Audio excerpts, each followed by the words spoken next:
των δύο υπόπτων.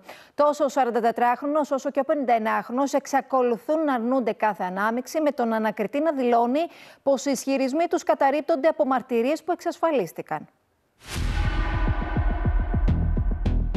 Οι ισχυρισμοί που διατύπωσαν κατά την ανάκρισή τους τόσο ο 44χρονος ιδιοκτήτης του μαύρου σκούτερ διαφυγής των δραστών της δολοφονίας Δημοσθένους, όσο και ο 51χρονος ομογενής από τη Γεωργία που φέρεται να είχε το δικό του ρόλο στο σχέδιο εκτέλεσης, καταρρίπτονται. Αυτό ανέφερε ο εξεταστής της υπόθεσης ενώπιον δικαστηρίου, όπου οδηγήθηκαν οι δύο για ανανέωση της κράτησής τους. Ο 44χρονος απέκρυψε να αναφέρει σημαντικά στοιχεία όσον αφορά τη μοτοσικλέτα και έδωσε νέους ισχυρισμούς, οι οποίοι διερευνώνται. Ο 51χρονος, σύμφωνα με τον ανακριτή, συνδέεται επιστημονικά με σαλούν όχημα που κλάπηκε από την ενορία του Αγίου Αντωνίου και εντοπίστηκε 3 ημέρες πριν το φόνο με 2 μπιτόνια βενζίνης στο εσωτερικό του. Αυτά που δήλωσε στην ανάκριση δεν επιβεβαιώνονται. Πιο συγκεκριμένα έδωσε ισχυρισμούς σε ό,τι αφορά την παρουσία του στη Λεμεσό, ότι κάθε εβδομάδα επισκέπτεται την γιατρό του και ήδη ερωτήθηκε και ανέφερε πως την επισκέφθηκε μόνο μία φορά.